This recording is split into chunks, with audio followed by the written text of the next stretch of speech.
Sean bienvenidos a este webinar de esta tarde. Primero que nada, pues, gracias por su asistencia a este webinar, donde vamos a estar acompañando al doctor Ricardo y más que nada invitarlos a formar parte de la Universidad Santander. Contamos con 4 posgrados, tenemos 3 maestrías en educación. Tenemos una maestría en educación en el área de docencia e investigación. También tenemos una maestría en educación para la cultura física, una maestría en educación infantil y contamos con un doctorado en ciencias de la educación. Manejamos 2 modalidades. Tenemos una modalidad mixta, donde solamente acudes un fin de semana al mes, y también manejamos una modalidad en línea, totalmente en línea, donde ustedes tienen acceso a una plataforma a las 24 horas del día. Tenemos inscripciones abiertas, aún contamos con algunas promociones dentro de la Universidad Santander, entonces los invitamos a que se acerquen y soliciten algún tipo de información. También tenemos 7 licenciaturas, y está muy interesante lo que son las licenciaturas en la Universidad Santander, ya que ustedes pueden terminar una licenciatura desde 3 años máximo y mínimo en 10 meses. Aquí depende el número de materias que lleves por mes.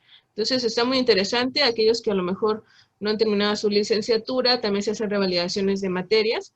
Igual se pueden acercar aquí con nosotros en la universidad. E invitarlos porque el próximo año vamos a estar trabajando con 5 diplomados. Vamos a tener diplomados que se van a llevar a cabo a partir del mes de enero. Ahorita ya tenemos inscripciones abiertas y también tenemos promociones en los diplomados. Entonces, aquellos que deseen algún tipo de información, se pueden comunicar con nosotros. La duración de estos diplomados es de 8 meses y vamos a iniciar, son 2 domingos al mes. Van a acudir aquí a la universidad 2 domingos al mes de 9 a 3 de la tarde. Y la modalidad es mixta, como nuestras maestrías. Cuando hablamos de mixta, quiere decir que acuden aquí a la universidad, pero también trabajan en modalidad en línea. Entonces llevan las 2 modalidades, tanto en línea como la presencial. Bueno, muchas gracias, maestro Carlos. Le agradezco el espacio y al doctor Ricardo también el espacio. Y pues vamos a estar aquí escuchando su ponencia. Muchas gracias y los invitamos a unirse a la Universidad Santander y que nos acompañen la próxima semana porque también vamos a seguir teniendo otro webinar el día, me parece, el día 5 y el día 7. Entonces los esperamos aquí en la Universidad Santander. Gracias. Gracias a ti, Lilibet. Bueno, pues entonces vamos a iniciar con esta actividad del día de hoy, nuestro webinar, que es la vigencia del pensamiento educativo de Emilio Durkheim en el contexto de la sociedad actual, por el doctor Ricardo García Jiménez, que es docente de investigación de aquí de nuestra Universidad Santander. Buenas tardes, doctor Ricardo. ¿Qué tal, maestro Carlos? Buenas tardes, Lili, muy buenas tardes a todos nuestros asistentes, nuestros invitados, que tengan una muy buena tarde. Y pues aquí vamos a estar conversando un rato sobre la importancia que ha tenido el pensamiento y la influencia que ha tenido el pensamiento de un sociólogo trascendental como fue Emilio Durkheim. Dentro de las áreas sociales, aquí en general, a lo que abarca la sociología, áreas del conocimiento como la antropología, en algunas materias propiamente también del ámbito educativo, es casi de reglamentario en las diferentes asignaturas tratar de abordar los textos de Emilio Durkheim. Aquí en la Universidad Santander, en los primeros semestres de cualquiera de nuestros programas de posgrado, en algunas de las materias, ya sea sociología de la educación, filosofía de la educación, es casi reglamentario tratar de ver este pensador, tratar de analizar los aportes que ha dado a las ciencias sociales, aquellos elementos que ha contribuido a dar, sobre todo para las áreas educativas, porque Durkheim ha sido un sociólogo, ha sido un pensador, un filósofo pues, que abarca diferentes aspectos. Consideramos que un elemento importante en el desarrollo del pensamiento de Emilio Durkheim está asociado directamente a lo que conocemos como las reglas del método sociológico, que es un aporte fundamental, sobre todo para aquellos estudiantes que están cursando algún seminario de investigación o están en ese proceso de ir construyendo precisamente sus objetos de conocimiento o sus problemas de conocimiento para el desarrollo de sus proyectos de tesis. Es muy importante este texto de Emilio Durkheim porque nos muestra, a pesar de que este texto, Las reglas del método sociológico, fue presentado, fue propuesto por Durkheim ya casi para 100 años, sigue teniendo una vigencia muy interesante, sobre todo porque es el primer aporte que va a dar para la construcción de un elemento que es la posibilidad de encontrar todos aquellos elementos, variables, factores que inciden en la construcción de un fenómeno, de un problema de interés. Disculpe, doctor Ricardo. Sí. Interrumpa. Escucho música de fondo, no sé si sea de usted. ¿Ya? Se escuchaba más la música de fondo, por eso lo interrumpí, ¿eh? Una disculpa. Perfecto. Creo que ya, ¿verdad? Adelante. Entonces, bueno, ese es el sentido que tiene precisamente, pues, la propuesta de Emilio Durkheim. En el caso concreto de lo que va a ser, pues, su pensamiento educativo, pues vamos a ver qué tan vigente sigue siendo, pues, su teoría. Para eso, bueno, pues me voy a permitir presentar, colocar en pantalla una, pues, presentación que va a ayudar a comprender un poco más lo que es, pues, el trabajo y el pensamiento de Emilio Durkheim. Entonces, bueno, vamos a abordar, pues, esta charla que esperemos sea del interés de todos ustedes. Entonces, bueno, pues el encuadre general, pues, sería el siguiente: tratar de mantener su sonido inactivo. Esperamos que tu video, si lo quieres poner, pues es opcional. Si no te quieres mostrar en pantalla, no hay ningún problema. Te solicito, por favor, que tus preguntas y comentarios por medio del chat se hagan únicamente. Al finalizar, se retomarán algunas de ellas para que su respuesta o comentario se pueda hacer. Si el tiempo lo permite, se podrán hacer algunos comentarios permitiéndoles al auditorio abrir su micrófono. Hay que recordar siempre, pues, un respeto para todos los que estamos participando en estas salas, y sobre todo, si se tiene alguna dificultad en el audio o video, pues comentarlo por el chat. Entonces, estas son algunas de las elementos de encuadre que nos van a ayudar para llevar, pues, una charla por lo más ameno posible. Y bueno, pues esto de lo que va a ser el pensamiento de Emilio Durkheim, pues lo vamos a ubicar dentro de lo que va a ser la sociología de la educación. Y el título de esta ponencia, pues, va a ser La vigencia del pensamiento educativo de Emilio Durkheim en el contexto de la sociedad actual. Comenté hace un momento que Emilio Durkheim es un sociólogo que escribió sus obras, pues, ya casi 100 años, pero muchas de ellas siguen siendo muy vigentes hasta la época actual. Consideramos que Emilio Durkheim, sobre todo por la relevancia que reviste, es importante siempre tenerlo presente en cualquiera de las asignaturas de las carreras de las ciencias sociales.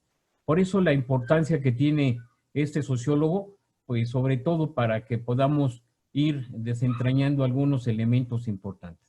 Entonces, bueno, vamos a empezar con una breve introducción, presentando, pues, una muy pequeña biografía de Emilio Durkheim.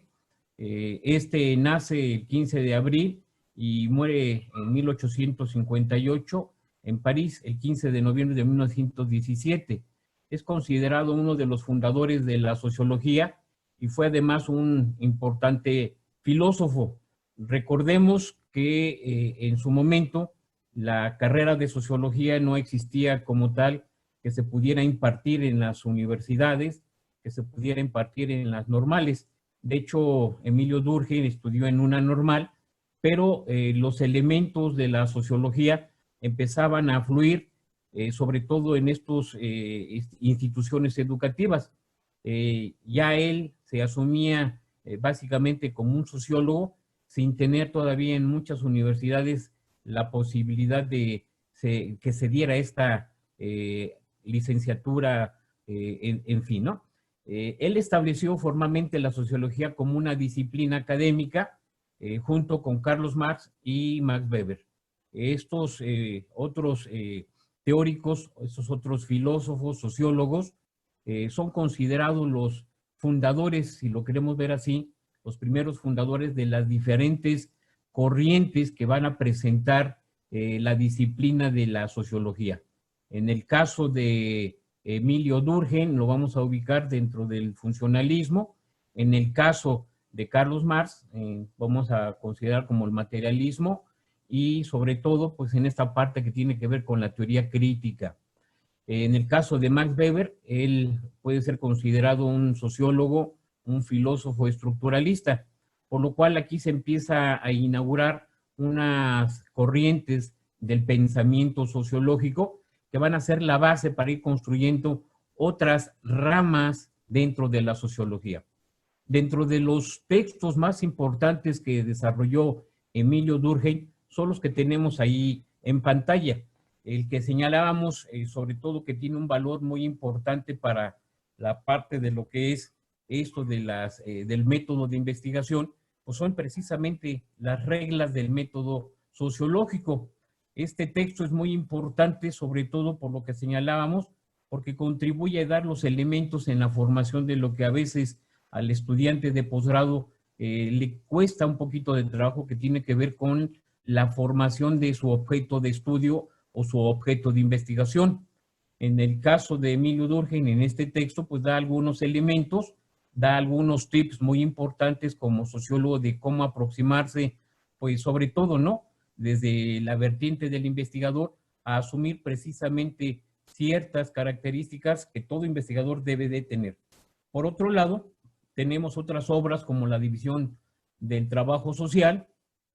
Otro texto muy importante de Emilio Durkheim es El suicidio, que este texto es un elemento muy importante, sobre todo porque trata de explicar un fenómeno como el suicidio, pero aquí ya empieza a agregar un elemento fundamental que tiene que ver con la implementación de estadísticas que se van tomando precisamente de todos aquellos reportes que en su momento el equivalente a lo que hoy son las fiscalías allá en Francia, bueno, en su momento eran las comisarías de policía, y estas llevaban una estadística pues del tipo de delitos o el tipo de situaciones en donde una persona perdía la vida, y en esto se clasificaban los suicidios.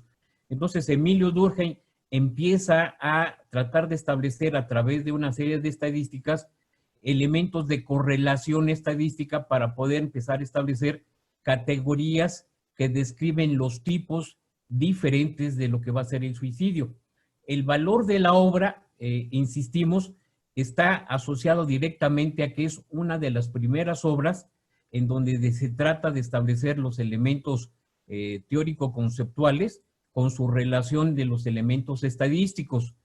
Ciertamente ya Carlos Marx en sus obras como los del Capital, ahí también Carlos Marx empieza a establecer modelos matemáticos para predecir otro tipo de comportamientos, sobre todo en el ámbito económico. Pero en el caso muy concreto de Emilio Durkheim, en este texto del suicidio, aquí los elementos estadísticos cobran una importancia significativa. Otros textos también importantes son los que tenemos ahí nuevamente en pantalla, que son las lecciones de sociología, las formas elementales de la vida religiosa, Durkheim y los escritos políticos. Y lo que nos interesa a nosotros son dos textos muy importantes. El primero de ellos, Educación y Sociología, y el otro, también de Emilio Durkheim, La educación moral, que son dos textos sumamente importantes. Entonces, en este periodo de vida que tuvo Emilio Durkheim, en su vida productiva, académica, teórica, pues sacó estos textos que son todavía pues leídos dentro del ámbito de las ciencias sociales. Cabe resaltar también algo muy importante, que el trabajo académico de Emilio Durkheim a lo largo de su vida puede resumirse en los siguientes puntos. Aquí lo que se está presentando básicamente dentro de lo que fue la obra general de Emilio Durkheim, se pueden resumir en 9 puntos importantes. El primero de ellos es que Durkheim perfeccionó el positivismo, que ya había sido ideado y desarrollado por Augusto Comte algunas décadas atrás, de lo que va a ser precisamente cuando nace Emilio Durkheim. El punto 2, promovió el realismo epistemológico y esta parte importante que tiene que ver con el desarrollo del método hipotético deductivo, que está asociado directamente a la formulación de una pregunta, la elaboración de una posible respuesta con sus diferentes elementos a evaluar y sobre todo lo que señalábamos que está asociado a aquellos indicadores de tipo cuantitativo que permitan precisamente compaginar, vincular lo que se está tratando de. Entonces, un punto importante es esta aportación que hace Emilio Durkheim precisamente al desarrollo del método hipotético deductivo. Para Emilio Durkheim, la sociología es una ciencia que está asociada al análisis y al entendimiento de las funciones que tienen las instituciones sociales. Este punto es muy importante porque vamos a ver después que las instituciones precisamente son las que van a suministrar a los agentes sociales aquellos elementos de tipo normativo para la conducción de la vida social. De ahí la importancia que tiene para Durkheim el tratar de ver que las instituciones son las que tratan de regular la vida de los individuos en sociedad. Y dentro de estas instituciones hay una en particular que es precisamente el tema de la charla de este día, que es la institución educativa. Y esta también cumple un papel muy importante junto con otros u otras instituciones que también posteriormente vamos a ver pues, en la presentación. Otro punto importante que podemos resumir de la obra de Emilio Durkheim está asociada precisamente al aporte que hace de lo que va a ser el descubrimiento de los hechos sociales y la estructura social que norma la vida social de los agentes o de las personas. Este concepto de hechos sociales tiene un equivalente dentro de lo que va a ser la investigación como cosa o objeto de estudio, que es lo que nos interesa muchas veces a los que estamos asociados a la investigación.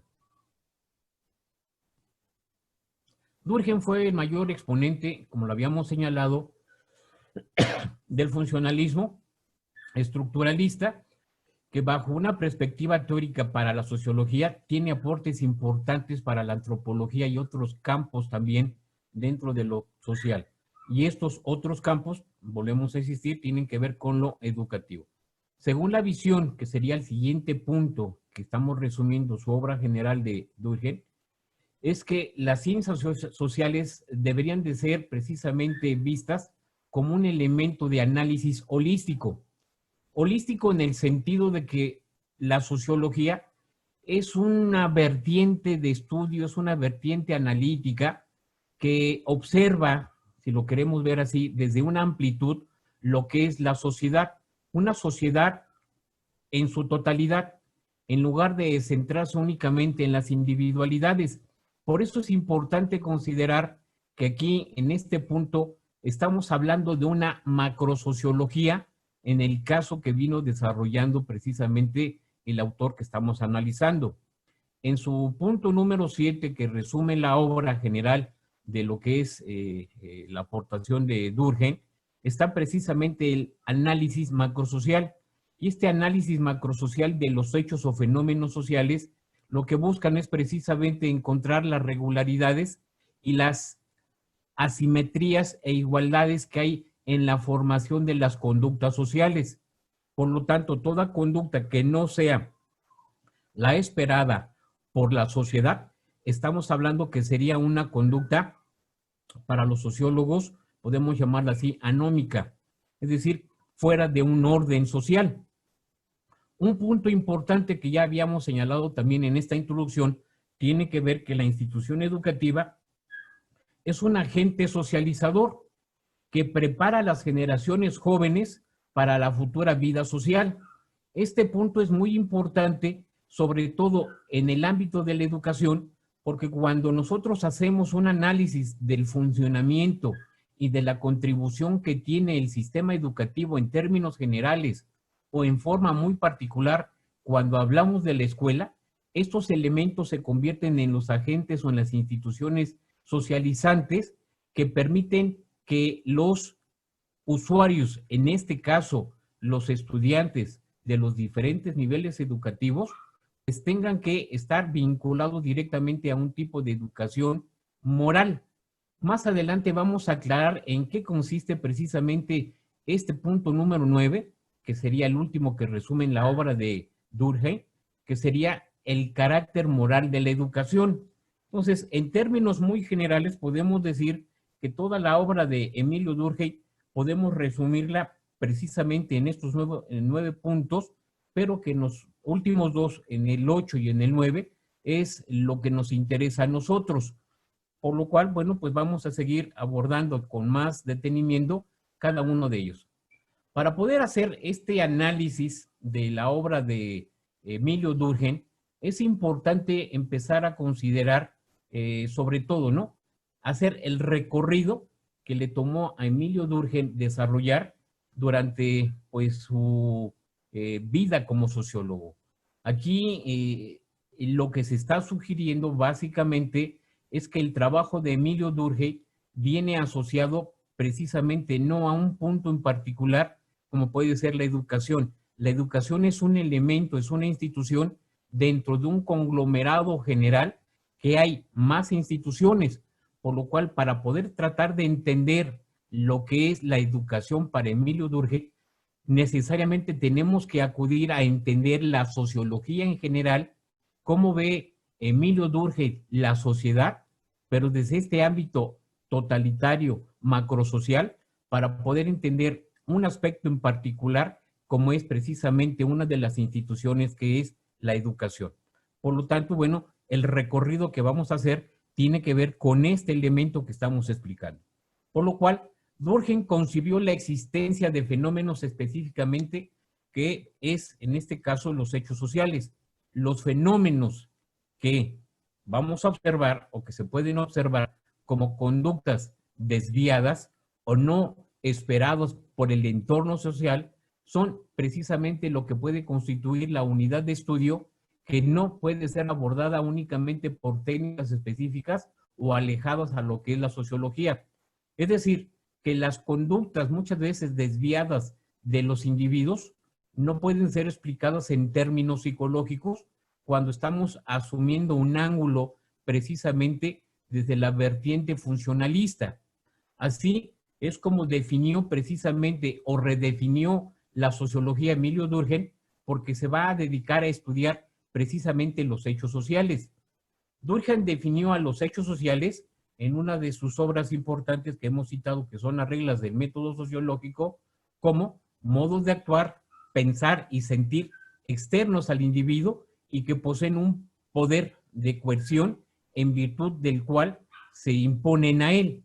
Es decir, estos elementos que tienden a normalizar, a igualar o a homogenizar las conductas esperadas en los sujetos. Es importante considerar que en el desarrollo de la sociología de Emilio Durkheim existen algunas palabras claves o conceptos que debemos siempre tener presentes, que son los que podemos observar en este cuadro que estamos ahí viendo en pantalla. Las palabras claves serían hecho social, conciencia colectiva, densidad dinámica, solidaridad mecánica, solidaridad orgánica, anomía, desorden social, cohesión social, fuerzas colectivas de la vida social, sociedad primitiva, sociedad moderna, sociedad en estado normal y sociedad enferma o sociedad con enfermedad social, ¿sí? Este cuadro que estamos observando nos da un comparativo precisamente con su antecesor, que fue Augusto Comte, cuando él trata de desarrollar lo que va a ser una ciencia como la sociología, aplicada al análisis de lo que va a ser la evolución de las mismas y la manera en cómo se considera, pues, precisamente la sociedad, ¿no? Entonces, en ese sentido, también para Durkheim hay algunas palabras, para Comte, algunas palabras clave. En el caso también para la sociología estructuralista de Max Weber, hay palabras o hay conceptos que ayudan precisamente a diferenciar lo que va a ser la teoría sociológica de Emilio Durkheim. Entonces, este cuadro lo podemos rescatar sobre todo esos conceptos porque nos son los que van a trazar o van a hacer un mapa conceptual de lo que va a ser también la obra de Emilio Durkheim. Entonces, es importante considerarlo. Y según Durkheim, los hechos sociales existen con anterioridad al sujeto. Estos hechos sociales están anterior, ¿no?, al sujeto, y estos hechos sociales son los que van a normar precisamente su vida. Son elementos de orden colectivo porque son parte de una cultura social. Son como si lo quisiéramos ver los usos y las costumbres que definen una identidad social. Y estos elementos que son precisamente los que norman la vida de los individuos tienen una función importante, sobre todo en las generaciones jóvenes, que sería precisamente la educación de ellos. Y el proceso educativo tiene que ver con una asimilación de aquellos patrones de tipo cultural, éticos o morales que sirven precisamente a los sujetos para poderlos ubicar dentro de lo que va a ser la sociedad en términos generales. Por lo cual las características de los hechos sociales están asociados directamente a aquellos patrones, aquellos elementos que van a normar la vida de los sujetos. Para eso, Emilio Durkheim va a hacer una división de lo que van a ser los hechos sociales, como pueden ser los hechos sociales materiales, en donde están contemplados la sociedad en términos genéricos, los componentes estructurales de una sociedad, los componentes morfológicos de la sociedad, como también otra manera de ver la división de los hechos sociales como los hechos sociales inmateriales, que tienen que ver con la moralidad o los principios o normas morales que rigen una determinada sociedad, una cultura, una conciencia colectiva, ¿sí?, las representaciones colectivas y, en este caso, las corrientes sociales que se van a asumir. Estos elementos que estamos citando son los que va a desarrollar precisamente Emilio Durkheim para poder entender las maneras en cómo se dan precisamente esas formas de normalización de la conducta. Aquí, en forma muy resumida, en estos puntos podemos observar precisamente que Emilio Durkheim, ¿sí?, considera a la sociedad como algo muy general. La imagen del lado derecho que ustedes están observando nos muestran precisamente a un grupo social, ¿sí?, la sociedad en términos genéricos, con un proceso deductivo, es decir, de ir de lo general a lo particular. Entonces ubicamos en la parte de en medio a grupos sociales, y dentro de esos grupos sociales existen individuos que venimos en este proceso deductivo de lo general a lo particular, que posibilita entender o tratar de entender que la conducta individual es el reflejo de los grupos sociales y que a la vez estos grupos sociales es parte también de lo que van a ser precisamente la sociedad en general. Por eso la importancia que tiene la aportación que hace Emilio Durkheim en el sentido del método hipotético deductivo, porque es a partir de esta generación de estas ideas de ir de lo general a lo particular lo que determina, ¿sí?, por qué una conducta a lo mejor no se ajusta a la conducta general de un grupo, y a la vez, si este grupo tuviera una conducta diferente a otros grupos que son parte de una sociedad, nos permiten ir tratando de identificar cuáles serían las fallas dentro de las instituciones sociales que no están cumpliendo con su papel, que tiene que ver con la reproducción de las conductas sociales esperadas. Por lo cual, aquí es donde surge nuevamente el hecho social, que es precisamente una norma, o es como una camisa de fuerza que vincula o que trata de formar a los individuos con aquellas reglas o aquellos principios genéricos que la sociedad trata de establecer. Por eso dice que el hecho social no puede reducirse a simples elementos o explicaciones de tipo psicológico en aquellos fenómenos de tipo colectivo, porque estos presentan precisamente una asimilación de los patrones que vamos teniendo dentro de la vida social. Entonces, por ejemplo, las conductas delictivas. Una conducta delictiva no puede ser entendida únicamente desde un aspecto de tipo psicológico, que los hay en algunos casos, pero que esta representa precisamente una falla de las instituciones sociales, que no cumplieron con el papel de otorgarle al individuo o a los individuos que estén actuando de manera anómala, precisamente fuera de lo que la sociedad espera en general. Por eso es importante considerar que las unidades de análisis dentro de lo que va a ser la sociología están asociadas directamente a la construcción de lo que va a ser los fenómenos, ¿sí?, del hecho social o el hecho social como fenómeno, que es un elemento explicativo. Por lo cual, Emilio Durkheim expresa la importancia que tiene la influencia para poder explicar la conducta de los sujetos. Aquí, en este sentido, podemos señalar que la conducta individual es el reflejo de una conducta social. Ahora, esta conducta social va a estar permeada precisamente por aquellos principios de tipo ético y moral que van a ser suministrados a través de las diferentes instituciones al sujeto. Y este es un elemento importante porque Emilio Durkheim va a considerar la importancia que tiene, ¿sí?, los elementos de tipo normativo como determinantes sociales. Por eso la preocupación de Emilio Durkheim fue la influencia y la permanencia de la sociedad sobre la vida del individuo. Es por eso que sus estudios se caracterizan por lo que habíamos señalado. Son estudios propiamente macrosociales. Por ejemplo, para Emilio Durkheim, lo social le incide en los procesos individuales. Desde esta vertiente, lo que estamos observando es que hay dos niveles que podemos empezar a indagar, que dentro de la sociología está la macrosociología y la microsociología. En este caso, es lo que permite precisamente en la obra de Durkheim tratar de encontrar aquellos factores desde lo macrosocial que estén contribuyendo o estén en ausencia de aportar los elementos normativos para la formación de los sujetos o de los agentes sociales. Y si es así, ¿qué tipo de instituciones está dejando precisamente de cumplir con esos papeles, de proveer esos elementos que son los valores, que son los que van a formar las conductas de tipo colectiva?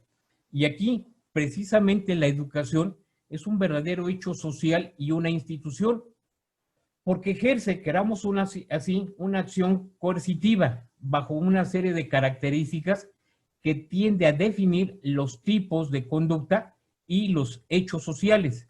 De no cumplirse así, entonces vamos a incurrir en la falta de esos elementos normativos que formen el carácter social de los sujetos. Es así que los hechos sociales son una realidad sub generis, como aquí viene expresado en palabras textuales, precisamente de Emilio Durkheim. Consiste en una manera o en maneras de obrar, de pensar y de sentir exteriores al individuo y que están dotadas de un poder coactivo por el cual se le impone. Por lo tanto, la educación, querramos o no, ¿sí?, es una forma de coacción, ¿sí?, una forma de coerción que se le va a imponer al estudiante, al sujeto, que transciende por ese tipo de instituciones, siendo independientes precisamente de las individualidades o manifestaciones de las personas en particular. Entonces, ahí viene ya uno de los elementos que empieza precisamente a caracterizar lo que va a ser la idea que va a tener precisamente Emilio Durkheim en cuanto a la importancia que tiene la educación como una institución. En términos modernos, los hechos sociales, según Ritzer, son las estructuras sociales que van a tener como función precisamente tener un peso importante en los sujetos. Estas van a aportar las normas y los valores culturales que son externos y coercitivos para los actores. Aquí en la teoría precisamente de Emilio Durkheim, como vamos viendo en la imagen, ahí tenemos una estructura social. Esta estructura social tiene un peso importante en los grupos sociales. Los grupos sociales también tienen un peso importante a cada uno de los miembros que lo integran para poder ejercer una presión que va a moldear la conducta de un sujeto en particular. Lo que señalábamos hace un momento, la conducta individual desde este punto de vista es el resultado de los grupos y es el resultado también de todo el entramado o la estructura social que vamos nosotros observando y aprendiendo dentro de lo que va a ser la vida social. Durkheim distingue precisamente los hechos sociales como hechos sociales materiales y cierto tipo de elementos que van a ayudar a caracterizar estos hechos sociales como la sociedad, las instituciones sociales, las características de su población y los hechos inmateriales como leyes, normas y valores son los que van a atravesar en todo momento lo que es la estructura social, lo que va a regular la vida de los grupos sociales, y estos a su vez también van a ejercer una presión sobre el sujeto en particular. Entonces, estos elementos por lo general son los que van a ayudar a definir lo que es el hecho social. Continuando con el análisis precisamente de Emilio Durkheim, vamos a ver que para este autor un concepto clave, como ya habíamos señalado, es la moral. Y la moral puede ser considerada pues un elemento, sobre todo cuando lo asociamos a aquellas conductas esperadas, y por lo tanto estas conductas esperadas están asociadas a lo que vamos a llamar hechos morales, que no son otra cosa muy simple que reglas de convivencia, reglas de acción que posibilitan precisamente el poder vivir en sociedad. Estas reglas las vamos aprendiendo a través pues de los grupos con los que vamos de alguna manera compartiendo, conviviendo, y a partir de un concepto también que es clave, que es el concepto de socialización, aprendemos esas reglas de forma literal o vamos aprendiéndolo a partir de lo que es a través de la observación o a través de los elementos de ensayo y error que nos permiten encajar y aprender a usar estas reglas para poder encajar en esos grupos. Las leyes son un elemento precisamente entre los cuales pautan la conducta aprendida para la vida social. Las reglas, los reglamentos, los códigos éticos, los códigos morales de las instituciones al interior de estas, pues hablan precisamente o tienen una finalidad que es tratar de generar esas reglas de comportamiento. Durkheim, por lo cual, analizó y utilizó el concepto de conciencia colectiva como un equivalente de moral, de una moral colectiva, la cual designa a las creencias y sentimientos que son comunes y compartidos por cada integrante de una sociedad para que estos puedan ser precisamente llevados a la práctica. La imagen que tenemos ahí pues nos da pues una idea muy concreta, ¿no? El que un joven, un niño pueda tener esa posibilidad de ser caballeroso, tener un cuidado, poder ceder el asiento en un autobús a una mujer embarazada, es un tipo de comportamiento que vamos a aprender pues de la moral social y de los elementos éticos que la sociedad o los grupos en los que convivimos pues vamos aprendiendo de ellos. Entonces es un elemento importante ese concepto que es el concepto de lo moral.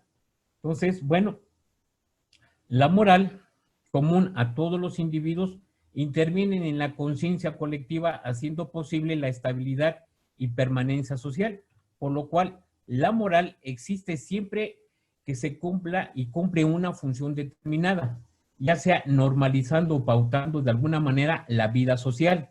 La ausencia de normas claras que regulen el comportamiento de los individuos es lo que Durkheim denominó anomia.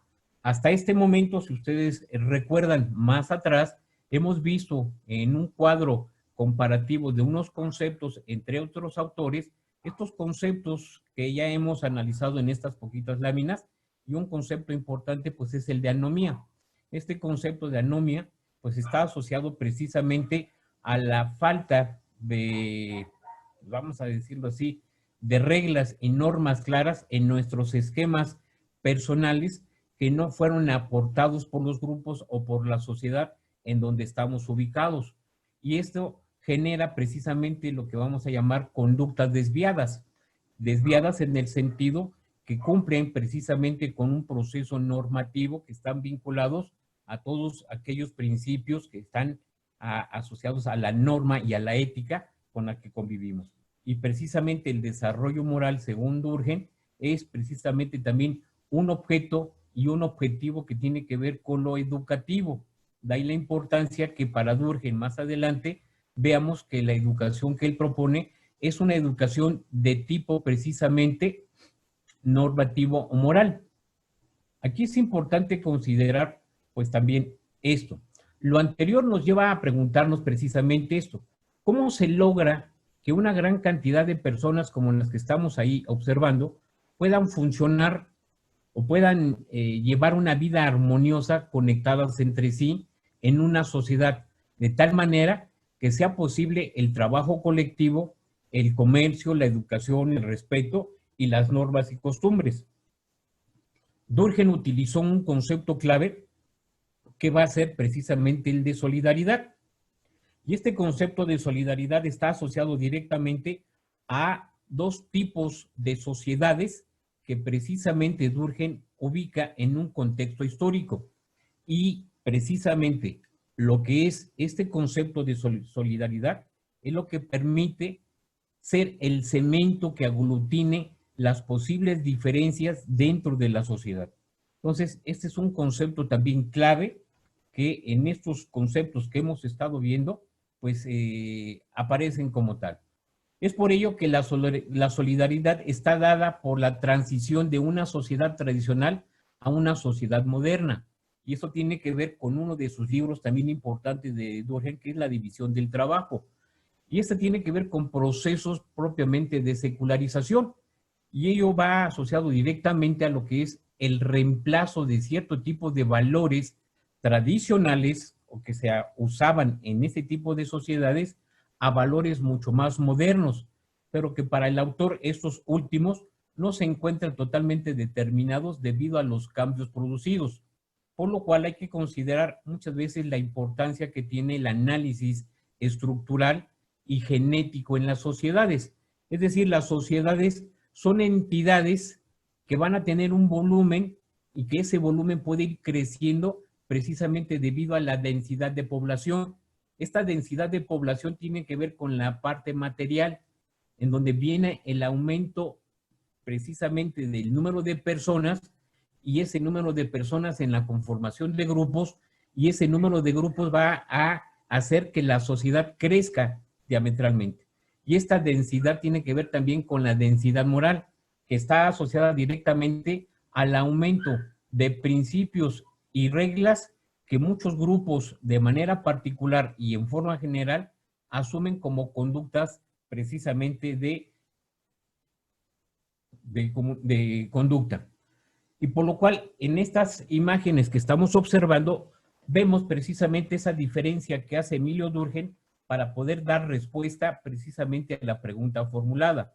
Es decir, el cambiar de un tipo de sociedad a otro tipo de sociedad. Una sociedad muy mecánica, como eran las sociedades o son las sociedades tradicionales, en donde hay muy poca división del trabajo, son grupos o sociedades pequeños, son preindustriales, tienen una alta conciencia colectiva, son muy homogéneas, son muy mecánicas, no hay diferencia en ellas, con aquellas que tienen que ver con lo que son solidaridad, el tipo de sociedades modernas, asociados a lo que vamos a llamar la solidaridad orgánica, que es una solidaridad, ¿sí?, que está vinculada directamente a la división del trabajo. Es aquí en donde esta división del trabajo va a generar precisamente que en esas sociedades de tipo industrial las personas tiendan a especializarse. Son sociedades muy grandes, son sociedades heterogéneas en donde hay una vida muy individualizada. Entonces, una manera para poder mantener en este tipo de sociedades actuales tiene que ver con este concepto clave que es el de solidaridad orgánica y que está vinculado con los elementos que hemos citado, que van asociados al tipo de valores de tipo funcional que permitan a los sujetos mantenerse dentro de lo que son estas sociedades que tienen una caracteriología muy distinta. Por eso es aquí en donde vuelve a surgir nuevamente la pregunta de qué manera la sociedad interviene regulando la conducta de los individuos. Y nuevamente nos vamos a encontrar que uno de los elementos fundamentales que permite, que ayuda y que contribuye a la regulación tiene que ver con la educación y las instituciones educativas. Por lo cual, los trabajos de este autor relacionados a lo que va a ser la educación van a llevar sobre todo a tratar de entender a la educación como una institución fundamental. Esta educación cumple un papel fundamental. Es decir, que la educación como institución se va a encargar precisamente de proveer los elementos de tipo ético y moral en una sociedad altamente compleja, en donde las diferencias, la diversidad, el gran número de individuos va a poder de alguna manera aglutinar a todo lo que vamos a considerar como unidad social. Por eso los trabajos de este autor acerca de la educación se llevaron a cabo a principios del siglo XX. Y hay que recordar que a inicios del siglo XX, pues viene el proceso precisamente acelerado de lo que va a ser la industrialización, pues en Europa y en América. Y este tipo de industrialización va a llevar precisamente a que las sociedades empiecen a crecer rápidamente. Viene el fenómeno de lo que va a ser la concentración de grandes masas de población en lo que son considerados los centros urbanos, vinculados también al desarrollo industrial. Pero la preocupación más importante o el interés que tiene precisamente Durkheim tiene que ver con este elemento que ayude a aglutinar a todos los miembros de una sociedad dentro de lo que es la unidad social. Y eso lo va a dar precisamente la educación. Las obras relacionadas a la educación en la vida de Emilio Durkheim son 3 libros importantes. Uno de ellos, La educación moral. Otro de ellos, Educación y sociología. Y otro de ellos es Historia de la educación y de las doctrinas pedagógicas. Estos textos son los elementos que van a nutrir el pensamiento educativo de Emilio Durkheim. Una constante en la obra y el pensamiento educativo de Durkheim está en la defensa del carácter social que tiene la educación ante aquellas o aquellos que privilegian o han privilegiado a la educación de un carácter individualista y psicológico. Pero para nuestro autor que estamos analizando, el carácter de la educación es un carácter eminentemente social.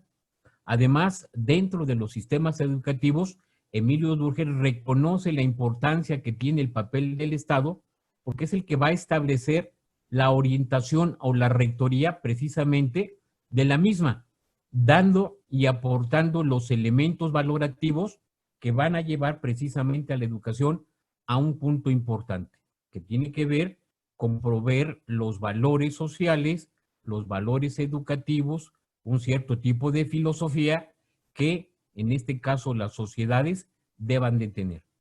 Precisamente el individuo, a partir de lo que vamos a llamar socialización, ¿sí?, que puede ser a través de instituciones como la educación o alguna otra dentro de lo social, van a contribuir precisamente a la formación de lo que van a ser los ciudadanos. Estos elementos que estamos aquí citando son precisamente para Emilio Durkheim los puntos claves que van a definir lo que va a ser el sentido de la educación para él. Para Emilio Durkheim, la relación entre sociedad e individuo se caracteriza por ser de un tipo de relación mutua, en la cual la sociedad prima sobre los individuos, puesto que para formar parte de la misma debe de incorporar esas pautas externas. En consecuencia, el mecanismo que dispone la sociedad para ejercer su influencia sobre el individuo va a ser la educación. Entonces, bueno, por eso, a manera de crítica también, la imagen que estamos observando ahí, pues habla precisamente de esta forma de acción coercitiva que se tiene precisamente sobre los estudiantes para tratar de formar una homogeneidad dentro de la vida social. Durkheim afirma que la sociología como ciencia ayuda a determinar los fines de la educación que se encuentran acordes con los fines de la sociedad. Es decir, debe de haber una relación entre lo que es el sistema educativo con sus diferentes agentes y demás instituciones a su interior para poder tener una relación directa con los fines que quiere la sociedad en general. Quienes se encargan de mediar en este tipo de situaciones son otro tipo de instituciones que pueden ser otras muy diversas, por lo cual la sociedad espera desde dentro de sus estructuras que estos elementos se cumplan. De ahí la importancia que tiene, pues, seguir con ello, ¿no? Por ejemplo, vamos a tomar un ejemplo muy concreto, ¿no? En su obra, La educación moral de 1925, Emilio Durkheim realizó un importante análisis de la moral laica racionalista, que es la que él habla. No estamos hablando de una moral religiosa, sino más bien una moral desde un punto de vista ético de aquellos principios o aquellos valores que permitan precisamente pautar la vida y la armonía en la vida social. A eso hablamos de una moral laica y una moral racionalista, que aporta los elementos para el funcionamiento de las personas en sociedad, donde la escuela, por ejemplo, va a apoyar y resguardar el tipo de nación francés o la idea de lo que es la nacionalidad francesa. Nosotros en las escuelas, en la escuela desde el preescolar, la primaria, la secundaria y en algunos casos la educación media superior, los bachilleratos, constantemente, ¿no? Por ejemplo, el tratar de reforzar la identidad nacional está asociado a aquellos valores que vamos aprendiendo todos los lunes en las ceremonias de izar la bandera. Entonces, en ese sentido, bueno, una función importante en la construcción de la identidad nacional está asociada directamente al papel que tienen las instituciones educativas, pautando aquellos valores a partir de una serie de valores que vamos a ir ordenando, que vamos a ir clasificando, son los que vamos a tratar de manera también simbólica, enseñarlos a los alumnos a que ellos asuman esa identidad de lo que podría ser pues lo mexicano. En el caso de la obra de Emilio Durkheim, él lo hace en el sentido pues de lo que es el sentirse francés. Entonces, estos textos o este texto pues está asociado pues a un contexto en el que a él le tocó desarrollar, que fue la Francia pues de los inicios del siglo XX. Esta propuesta lo que busca sobre todo es que los valores éticos pues se alejen sobre todo de aquellos dogmas y aquellas prácticas religiosas, por lo cual la actitud moral está asociada directamente a una moralidad racional en términos muy genéricos. Aquí es importante también considerar esto que vamos a señalar. Para el caso de lo que va a ser precisamente para Durkheim, la parte que habla de lo que son las instituciones sociales, aquí la parte de la educación moral sucede sobre todo en esto que tiene que ver con el acceso que tienen las generaciones jóvenes a lo que va a ser precisamente la vida en familia. En este caso, para el autor, la educación moral, como señalamos, se da en un primer momento durante la primera infancia. Esta primera infancia que se da dentro del ámbito, dentro del seno de la familia. Pero es principalmente en la segunda infancia en que transcurre dentro de la escuela primaria, los primeros años de vida, ¿no? Entonces, estas dos instituciones, que sería la familia y la escuela, tienen un papel fundamental en la construcción precisamente de lo que va a ser, pues, las normas, los valores, los principios que tienen, pues, las primeras generaciones que van a ir asumiendo. Dentro de estas instituciones, permítanme tantito, permítanme.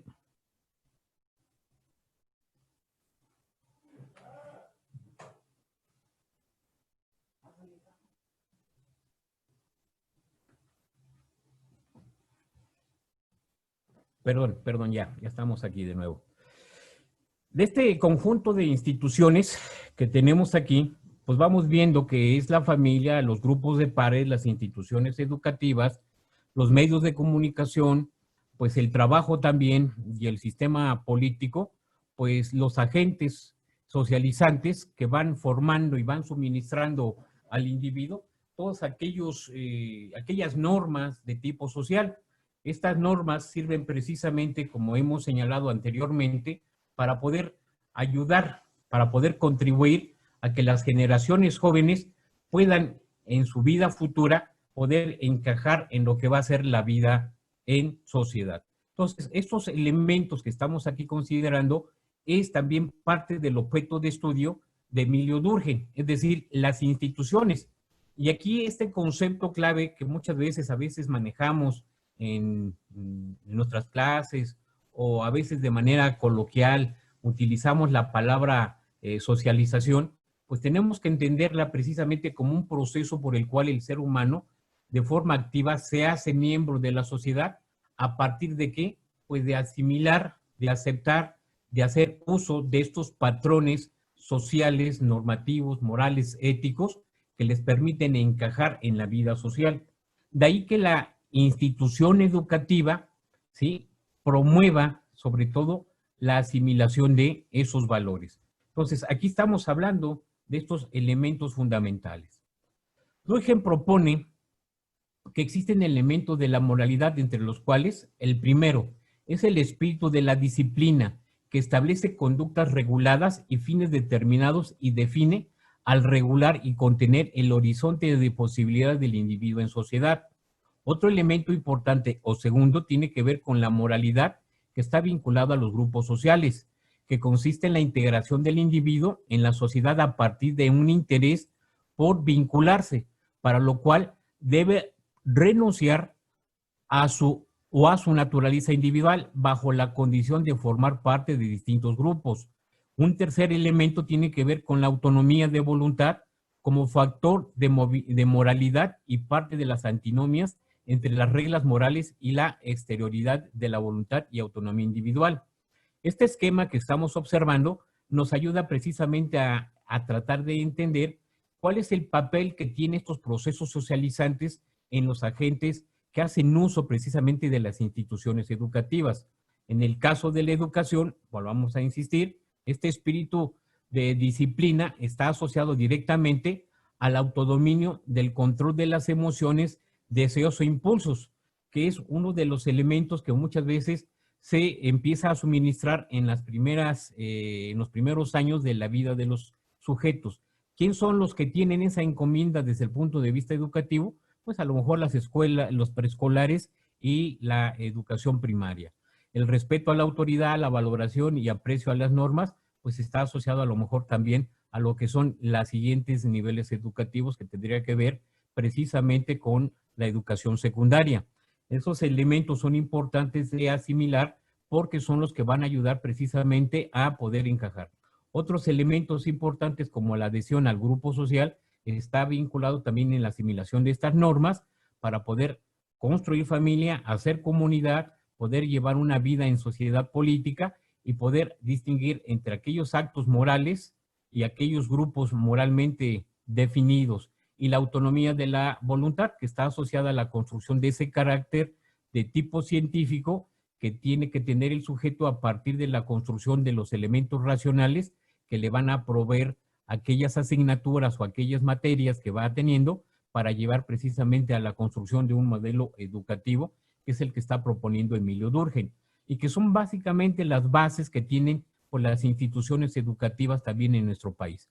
Entonces, bueno, aquí empezamos a ver que la autonomía moral en la construcción del sujeto es el reconocimiento personal de la necesidad de las normas morales de la sociedad y, por tanto, del paso que le dará precisamente al exterior como una conciencia individual. Las acciones morales siempre van a responder a un sistema de reglas establecidas que el sujeto pues va aprendiendo, va conociendo a partir de lo establecido, a partir de lo que existen como reglas, como leyes que debe de asimilar.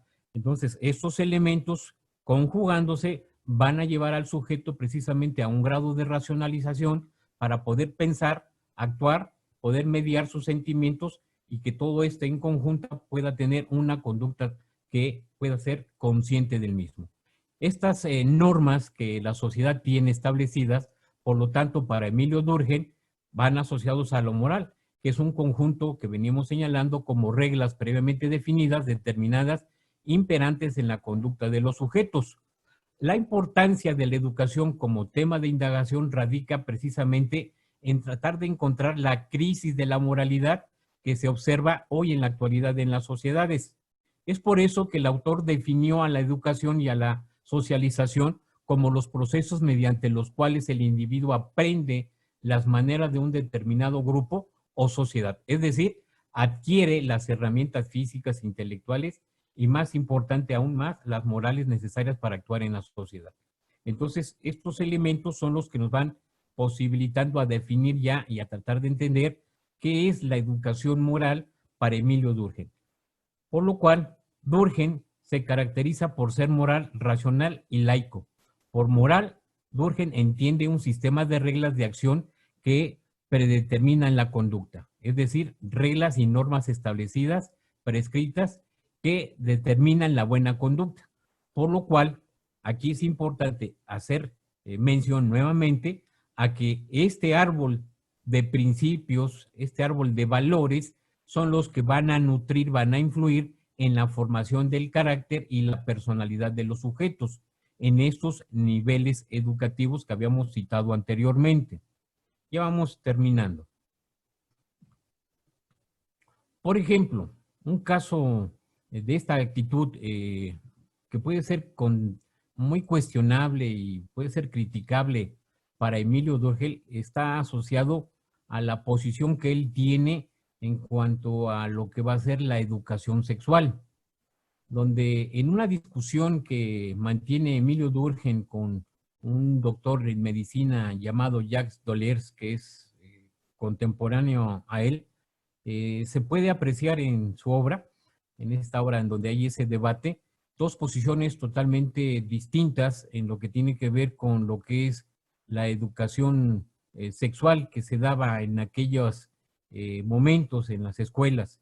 Era una educación que se empezaba a dar pues a partir de el bachillerato o el equivalente del bachillerato en aquellos tiempos, en aquellos primeros años del siglo XX. Y esto tiene que ver pues con los valores elementales al tema sexual.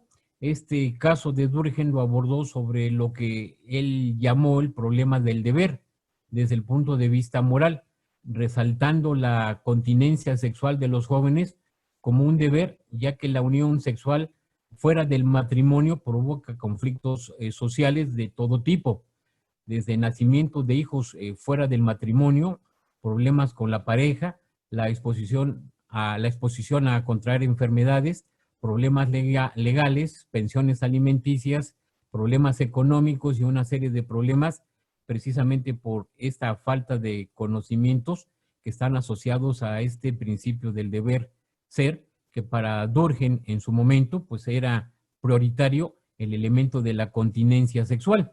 No así, que sería la otra posición del doctor Deller, que está asociado más a los aspectos de tipo informativo, que van vinculados sobre todo al conocimiento, que es precisamente pues básicamente la higiene social y lo que tiene que ver con las enfermedades que se puedan tener y los procesos en cómo se pueden gestar hijos.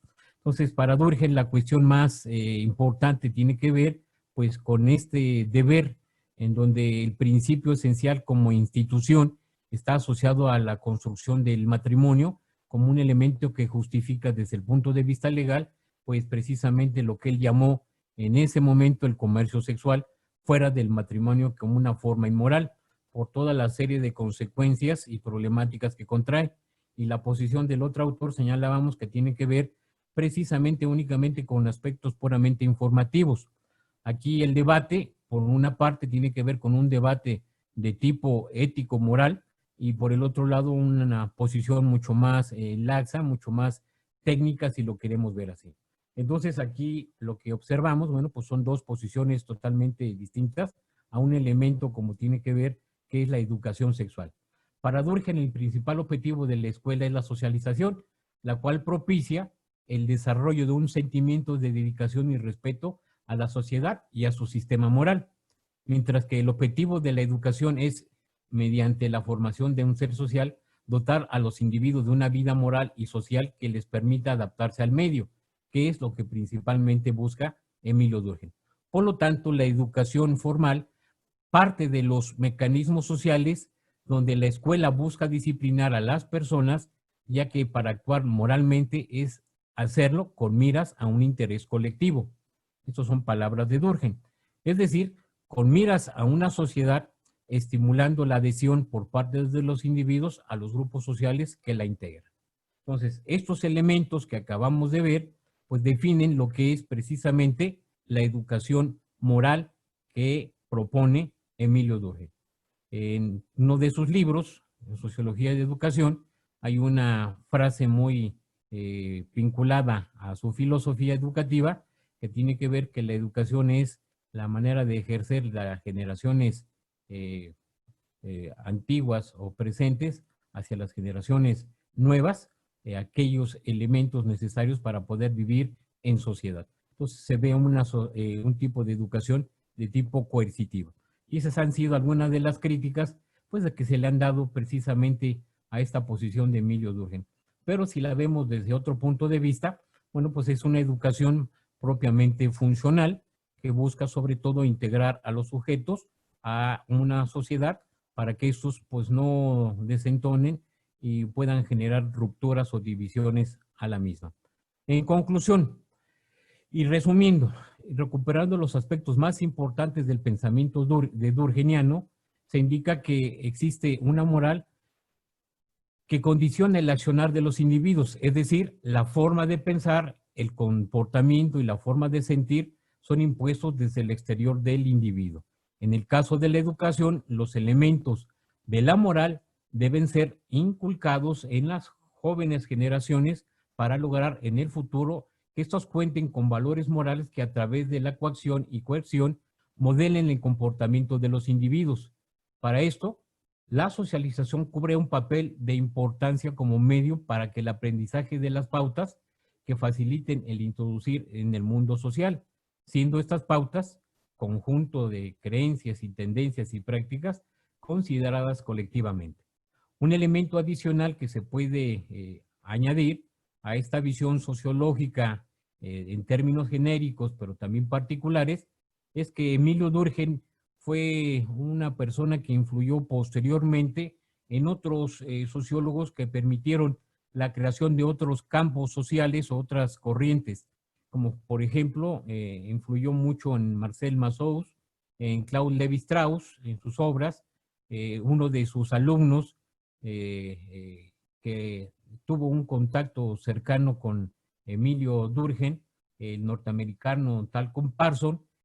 A su vez tuvo algún otro alumno que fue Robert Merton, alumno de Parsons, alumno de Durkheim, que inauguraron la corriente también estructural funcionalista. Merton tuvo como alumno al doctor Mir, un académico de la Universidad Metropolitana en la unidad de Iztapalapa, y no es por nada, yo fui alumno del maestro Mir, y bueno, pues vamos teniendo una línea funcional, aunque yo no coincido en muchos de los planteamientos de los funcionalistas en ese sentido, ¿no? Entonces ahí se trae una tradición por ese lado. Y también posteriormente, ¿no? Uno de los principales sociólogos que ha influido muy recientemente por sus obras y por sus posturas ha sido Pierre Bourdieu, que también fue fuertemente influenciado por la obra de Emilio Durkheim. Este último es el referente actual todavía, ¿no?, de lo que va a ser la sociología contemporánea, sobre todo a fines del siglo XX y principios del siglo XXI. Entonces, bueno, pues estos autores, repetimos, hablan de lo que va a ser la construcción de una nueva corriente que va a ser el funcionalismo estructural o el estructural funcionalismo, y también lo que vamos a llamar con el postestructuralismo, que su representante más importante va a ser, pues, sobre todo Michel Foucault, que también abrevó algunos elementos precisamente de las teorías de Durkheim. Entonces, bueno, este autor pues cubrió con una parte importante con su pues propuesta. Para el desarrollo de este material que se les presentó, bueno, pues se acudieron a los libros clásicos de él y algunos otros textos que son los que estamos aquí presentando. Bueno, pues, pues estamos a sus órdenes, estamos pues a su disposición. Si hubiera alguna pregunta al respecto, pues estamos para servirles. Disculpar nada más, la obra de Durkheim no se puede dar en 45 minutos, o sea, es bastante lo que tiene que dar de Durkheim, y hacerlo en muy poquito tiempo es un trabajo titánico. En algunos cursos que hemos dado allí en la Universidad de Santander, En el caso de sociología de la educación, nos hemos tomado hasta más tiempo del debido para nomás explicar lo que es las reglas del método sociológico. Ha sido muy, muy interesante, pero es muy difícil a veces abarcar tantos temas que contribuyó Emilio Durkheim, pero creo que es uno de los pensadores importantes todavía en la actualidad. Bueno, pues estamos a sus órdenes. Si hubiera alguna pregunta. Muchísimas gracias, doctor Ricardo. Vamos a abrir la ronda de preguntas para nuestros participantes.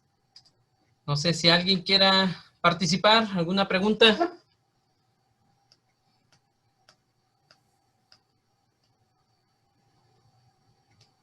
Vamos a aprovechar que está en esta tarde con nosotros el doctor Ricardo, desde Huajuapan de León. Desde allí está el doctor acompañándonos con nuestro webinar.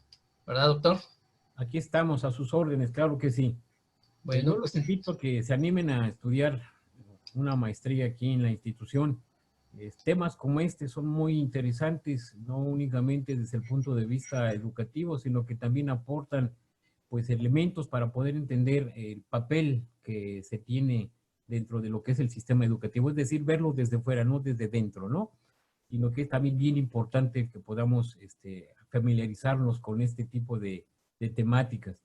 Entonces, bueno, pues yo les hago una invitación a todos aquellos que gusten estudiar aquí en la institución, porque pues, los temas que abordamos son muchas veces de importancia, ¿no? Ahora, bueno, el título de la ponencia era La vigencia del pensamiento de Emilio Durkheim. Como ustedes se dieron cuenta, pues aquí la respuesta a esta afirmación, si quisiéramos transformarla en una pregunta, pues ustedes la tendrían. ¿Qué tan vigentes son estos elementos que hemos presentado? ¿Qué importancia tiene una educación moral? No a la moral, a lo mejor de la manera en como la observó Emilio Durkheim en su momento, ¿no? Una sociedad todavía muy victoriana, si la queremos ver así, pero sigue siendo fundamental el que la educación esté asentada sobre cierto tipo de valores. Las instituciones educativas, en particular las escuelas que puedan existir en las comunidades, en las grandes sociedades, pues deben de tener cierto tipo de valores que tracen su accionar. Por eso en todas las instituciones es bien importante el que se tengan los principios, los valores, las metas que cumple toda institución. Hoy en la actualidad todas las instituciones educativas en sus páginas en internet tienen estos principios importantes que de alguna manera son los principios filosóficos, son las reglas en las que se conducen, son los elementos filosóficos e ideológicos que marcan a las instituciones educativas, y todas ellas están asentadas en principios morales, en principios éticos. Por eso la educación de Emilio Durkheim es un elemento importante para poder hacer un análisis muchas veces de algún tipo de institución, bajo qué valores se están guiando, bajo qué principios se están guiando. Entonces, bueno, esto no nada más son para las instituciones educativas, sino para también otro tipo de instituciones. En todas las páginas, su misión, sus valores, son elementos fundamentales, ¿no?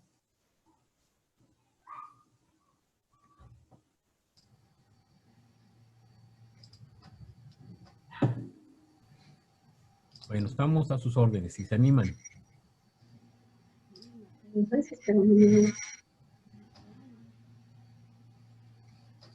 Buenas tardes, maestra Leti. Adelante, ¿la escuchamos?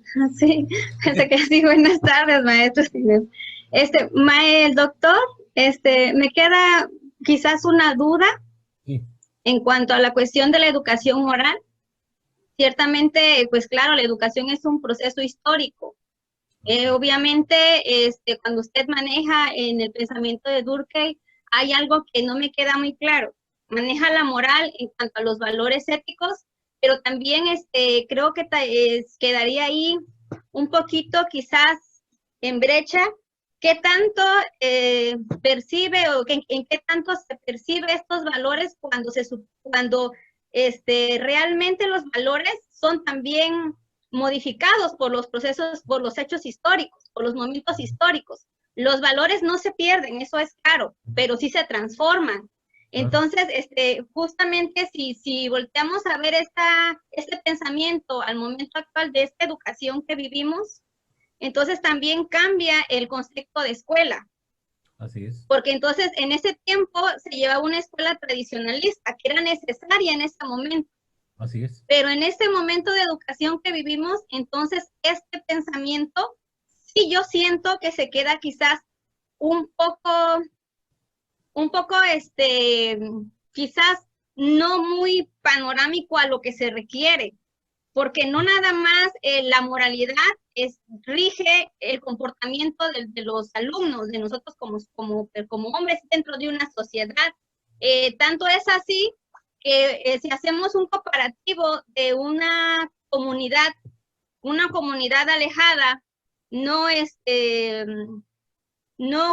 urbanizada como la que vivimos, si pudiéramos decir en el estado, ellos tienen más arraigados los valores, por esa cohesión que decía Durkheim, ¿no? Son pequeñas comunidades y las creencias ahí pesan mucho más, porque rigen toda una vida social dentro de su entorno. En cambio aquí en las sociedades dentro de una urbanización, nuestros pequeños grupos, como somos muchos, esas diferencias nos hacen no tener una solidaridad como él lo llama. Así es. Sino que simplemente estamos como que adjudicados a esos espacios de control que usted manejaba hace rato dentro del pensamiento que Durkheim plantea. Entonces, a mí ahí sí me queda un poco no muy claro a qué moralidad entonces él maneja. Porque si nos vamos en una educación en valores, la educación en valores más bien se vive, no se enseña. Porque los valores no se enseñan, se viven. Y dentro de eso pudiéramos quizás rescatar ahorita dentro de nosotros como docentes, quizás no una escuela en valores, sino una teoría axiológica que nos permita llevar esos procesos con los alumnos, ¿no? No es lo mismo hacer campañas semana tras semana con un colegiado, con nuestros alumnos, tener el trabajo desde la axiología, porque ahí hay algo muy fundamental que usted manejó al principio, la autorregulación para el individuo. Yo soy maestra de preescolar y la autorregulación con mis alumnos de 3 años a 6 años es un proceso muy complejo. Sí, porque claro. Pues obvio vienen del hogar, vienen conviviendo con 4 o 5 personas, llegan a un salón donde hay más de 20, está una maestra, están más personas adultas, y hay una confrontación social de que ya no son nada más 4 personas con que convivir. Entonces, eso es lo único que a mí no me queda muy claro. ¿Hasta dónde redujo Durkheim la moral?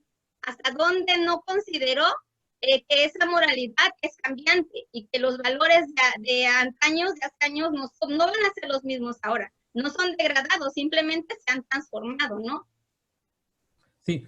Mire, yo creo que aquí hay algo muy interesante. La propuesta de Durkheim hay que ubicarla en su contexto, ¿no? Él viene de una sociedad victoriana, todavía muy arraigada a tradiciones muy acentuadas en los papeles dominantes patriarcales, por un lado, y por el otro viene la parte que tiene que ver con el desarrollo de la industrialización.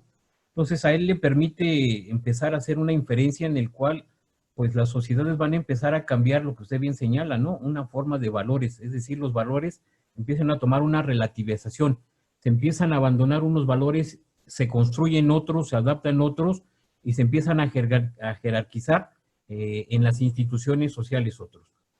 Aquí el punto pues tiene que ver básicamente no el que él defina una educación moralista en el sentido tradicional religioso, ¿no? El no hacer esto, el no hacer aquello, no hacer elementos que pongan entredicho a lo mejor la unidad familiar, a lo mejor la buena convivencia, saludando a de los menores a los mayores, o valores muy, muy tradicionales. Yo creo que aquí el punto central tiene que ver con el rescate de la importancia que tiene el valor o los valores dentro de lo que va a ser las estructuras dentro de las instituciones educativas o la institución educativa en términos genéricos, ¿no? Aquí es el rescate de los valores. Una educación sin valores, pues no es una educación, ¿no? Porque los valores responden también, pues, a condiciones económicas, a condiciones políticas, a condiciones ideológicas. Ciertamente lo que usted señala, no son los mismos valores que se enseñan en una comunidad como puede ser San Martín Peras o la zona Triqui aquí en la Mixteca, como puede ser precisamente ahí en la ciudad de Oaxaca, que son en las escuelas otro tipo de valores que están influenciados por el conjunto de instituciones que también influyen, quieras o no, en la institución educativa. Sí, hay un choque de valores, pero aquí el punto no es el choque de valores, sino la importancia que tienen los valores, porque son los que van a definir precisamente cuáles son los valores que tiene que reforzar las instituciones educativas en términos genéricos. El tipo de educación es claro, la educación que ve Durkheim es una educación de tipo victoriana, una educación tradicionalista, y a él le da miedo precisamente ese paso de lo que es una sociedad mecánica a una sociedad orgánica, a una sociedad tradicional, a una sociedad mucho más moderna. A él le da miedo, ¿no? Porque empieza a encontrar esos desajustes por la ausencia de valores asumidos a su propio esquema. Pero el punto medular, vuelvo a insistir, tiene que ver con este tipo de valores. Los valores en las escuelas, por ejemplo, en la Ciudad de México, si nos vamos al barrio Bravo de Tepito, que a mí ya me tocó dar clases en Tepito en nivel secundaria, ahí los jóvenes tienen otro tipo de valores porque fueron influenciados por sus familias. Ahí los valores de los jóvenes en secundaria, jóvenes adolescentes, están más vinculados precisamente pues al negocio, los valores que implican la negociación, el comercio, el ganarse el dinero, el llevar una vida mucho más rápida, el poder encontrar la novia más rápidamente, valores muy diferentes a lo mejor a los valores que pueden ser en una comunidad, como por ejemplo, les repito acá por la zona de San Simón Zahuatlán, que son valores totalmente distintos, son valores mucho más arraigados a usos y costumbres dentro de una comunalidad, es decir, hay un sentido de colectividad, a diferencia en la Ciudad de México en una secundaria como es en Tepito, ¿no? Que ahí son más valores individualistas. Aquí el punto precisamente es eso, que todas las instituciones educativas, todos los sistemas educativos tienen valores. Los valores están ahí y nos educamos en valores, nos estamos educando en valores. ¿Cuáles son mejores o malos los valores? No podemos señalar que unos otros son mejores o peores que otros, ¿no? Simplemente lo que Durkheim dice es que los valores ya están, ¿sí? A ustedes pues lo vean, si son funcionales o no son funcionales, pues ustedes lo vean por ahí, ¿no? Me pongo a pensar los valores que existen en la forma en cómo enseñan en las comunidades zapatistas. Ahí en las comunidades zapatistas, pues los valores de las escuelas zapatistas, pues son muy diferentes a lo que se enseña, cómo se enseña, pero también de alguna manera es una forma de educación en valores, a sus valores, por lo cual sí hay un elemento relativista de los valores. Gracias, doctor. Bueno, doctor, tenemos unas preguntas aquí en el chat. Sí. Y dice, se dijo que el individuo aprende de lo que ve, de lo que vive. Así es. Del aprendizaje vicario. ¿La moralidad no se aprende, se vive? Pues se aprende y se vive, porque de hecho cuando vamos a un elemento moral, por ejemplo, en las escuelas de preescolar, hay que ser sinceros. Muchas veces en la familia no se termina de enseñar a los niños a que controlen sus esfínteres y que los niños, las niñas, tengan que hacer sus necesidades biológicas en la taza del baño. Eso es un principio moral que se tiene que enseñar. Y a veces quien viene a complementar esa formación tiene que ser el preescolar. Se supone que ambas están en ambas relaciones, por lo cual las reglas morales te van a decir, mira, tú tienes que hacer pipí aquí y tienes que hacer popó aquí también, ¿sí? Y te tienes que cuidar en estos aspectos porque no debes de tocar la taza, debes de comportarte, tienes que hacer esto, ¿no? Entonces, ese es un elemento que se enseña, pero que también se vive. Entonces, muchos de los valores están asociados a ello. Por ejemplo, en las primarias, ¿no? También, en las primarias están asociados esto que decíamos, el sentido de lo que es ser mexicano. ¿Cómo aprendemos a ser mexicano? Pues, básicamente, pues con las ceremonias, ¿no? Vamos aprendiendo todos los lunes a que hay héroes nacionales, y que hay que resaltar la valentía, la honradez, que hay que resaltar valores a través de nuestros héroes nacionales, ¿no? Ahí están enseñándose precisamente los valores. Y hablamos a lo mejor de un héroe de la independencia, ¿no? Y hablamos de Hidalgo, que fue el padre de la patria, y hablamos de esto, y les estamos explicando a los niños qué significa la figura de ¿cómo se llama? De Hidalgo, ¿no? Estamos ahí haciendo esta descripción a partir de una serie de valores. Entonces estamos enseñando en valores, pero estamos también exigiendo que los jóvenes aprendan o los niños aprendan en valores y que sus acciones los hagan en valores. Todo lo estamos haciendo a partir de esto. Y quienes lo asumen, pues son los alumnos que están con la observación directa y escuchando directamente, ¿no? Muchas veces los niños, ¿no? Aspectos, sobre todo cuando son los maestros en primaria, sus modelos de masculinidad de los niños están asociados en los valores que nosotros de alguna manera lo expresamos. El cómo nos dirigimos con las compañeras, con los compañeros, ¿no? El cómo nos dirigimos con los niños. Ellos empiezan a identificar, empiezan a observar y tratan de entender cómo se da ese comportamiento y ellos lo vinculan básicamente a aquellas normas permitibles o no permitibles de cómo se da el trato entre compañeros, entre gente que en este caso representa la autoridad que sería el maestro. Ellos empiezan a entender estos elementos a partir de la observación directa. Y luego ellos mismos entre sus pares empiezan a retroalimentar y empiezan a decir entre ellos mismos, no te comportes así, ahí viene el maestro, ahí viene la maestra, o cállate, o fórmate, o haz esto. Entre ellos mismos empiezan. ¿Qué están haciendo? Si no es un proceso de retroalimentación en valores.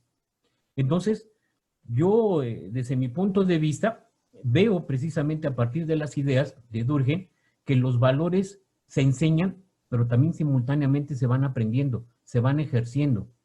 Si no fuera así, entonces, por ejemplo, rescatando esta idea de los niños, ¿no? Cuando empiezan a ir al baño, en la escuela, en preescolar, empiezan a hacer uso de ello, ¿no? Por eso también es bien importante rescatar no nada más a Durkheim, sino ahorita me vine acordando de una de las clases ahí en la Unizan, que hablábamos de María Montessori, ¿no? Cuando hablamos de cómo María Montessori, ¿no? Trata también de alguna manera de llevar a los niños, adaptando su mundo, ¿no? A todos estos elementos importantes como hacer tazas del baño pequeñitas, como hacer sillas pequeñitas para que los niños de alguna manera empiezan a adoptar esos patrones de la vida social, que también es criticable desde cierto punto de vista, porque desde muy pequeñitos estamos formándolos para la vida social sin dejarlos que ellos vivan precisamente su etapa. Desde muy pequeñitos los estamos forzando, ¿no?, a ya ser adultos. Claro, son las críticas, pero también se trata de hacer esa mediación entre aquellos valores y aquellas acciones que ayuden precisamente a los niños a empezar a entender, a hacer suyos ciertos valores, normas de comportamiento que le van a servir para la vida futura. Creo que ese es un punto bien importante que han dejado de hacer uso las escuelas en la actualidad. No porque estemos en el posgrado, estemos estudiando la licenciatura, la maestría o el doctorado, no quiera decir que no se está enseñando también en valores.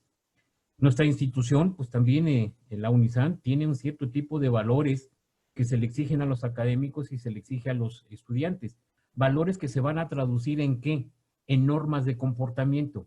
En muchos aspectos, desde la convivencia, el trato, la manera de hablar, de referirse entre maestros, maestras, alumnos, pares, son elementos que aprendemos a partir de esto. Entonces, es bien importante considerar que los elementos importantes de asimilación de los valores los aprendemos, pero también los ejercemos. Claro, doctor. Bueno, hay otra pregunta de Janet.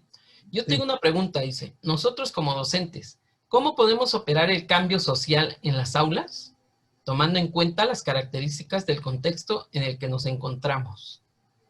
Sí, yo creo que aquí, pues básicamente para poder generar y ser agentes de cambio, pues tiene que ver básicamente también con esto, el saber educar en valores. Yo les comentaba el ejemplo que saqué hace un momento.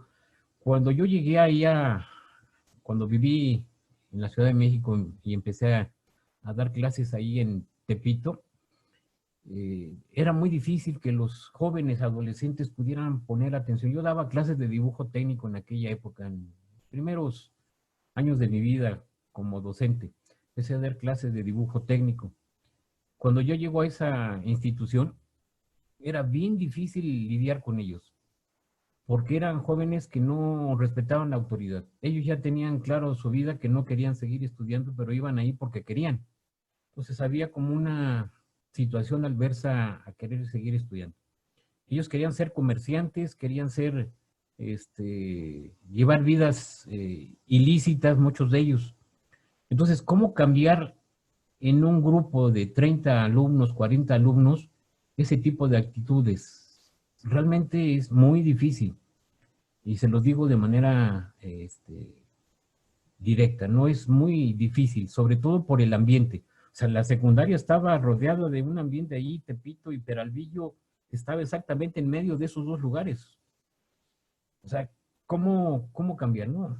Había momentos que cuando yo daba clases, llegaban los chavos y traían un costal y me decían, profe, déme chance de guardar esto aquí, me lo llevo mañana. ¿Y qué traían en el costal? Pues muchos estéreos de carros robados, ¿no?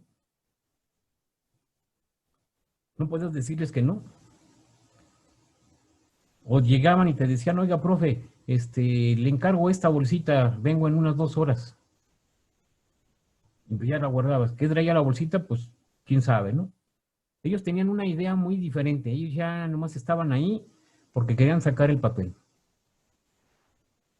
Una manera de empezar a cambiar sus actitudes, no de todos, sino de un pequeño porcentaje, tenía que ver con presentarles otro tipo de opciones de vida, otros ejemplos de vida, con otras situaciones, a lo mejor en donde las situaciones límite de algunos contemporáneos o vecinos de ellos los hayan llevado a lugares como las cárceles, ¿no?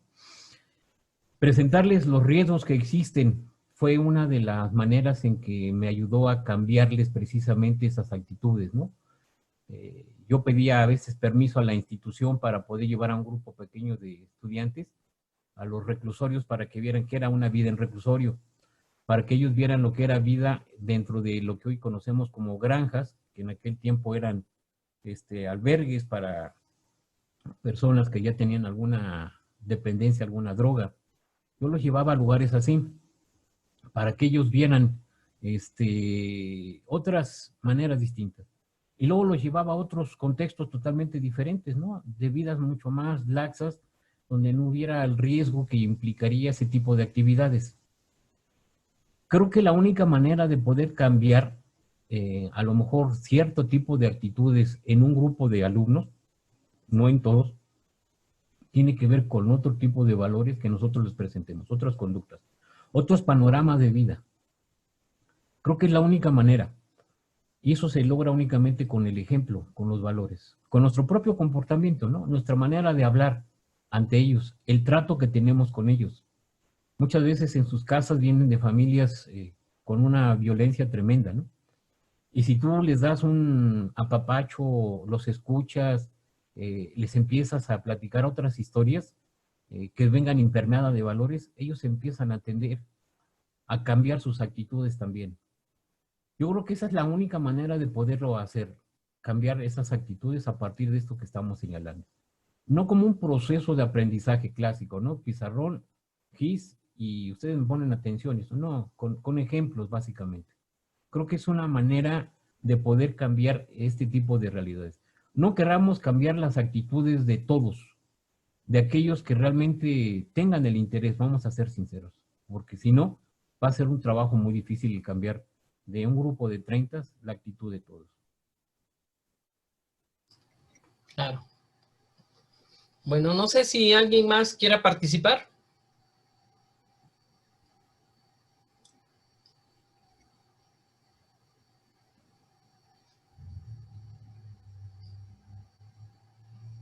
Bueno, pues si no hay más participaciones, nuevamente les hacemos la invitación para que se animen a estudiar aquí en la Universidad Santander, aquí las maestrías, el doctorado, aquellos que estén interesados por algún diplomado, pues anímense a estudiar, nunca es tarde, aprendemos cosas nuevas, podemos convivir, platicar, charlar intercambiar experiencias, que es también un elemento muy importante que nos nutre como personas.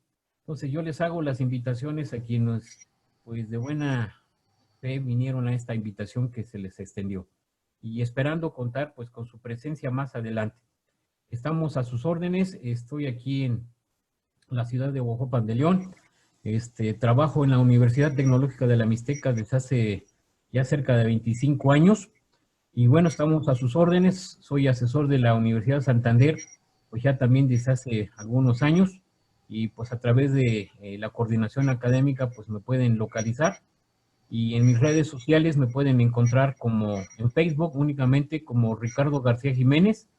Le ponen ahí Huajuapan y con eso me pueden ubicar y ahí podemos mantener alguna charla cuando ustedes gusten relacionados a estos temas. Estamos a sus órdenes y pues muchas gracias por la invitación, maestro Carlos. Al contrario, muchísimas gracias a usted, doctor, por la ponencia del día de hoy, por este webinar. Pues queremos agradecer a todos los participantes y principalmente a usted, doctor, a nombre del rector, el doctor Enrique Navarro Flores, de la vicerrectora Eva Adriana, del maestro Alan, el director de la Universidad Santander Campus Oaxaca, y su servidor, el maestro Carlos Sigüenza, coordinador académico y de posgrado de aquí de la universidad. Muchísimas gracias, doctor. Que tengan excelente tarde todos los participantes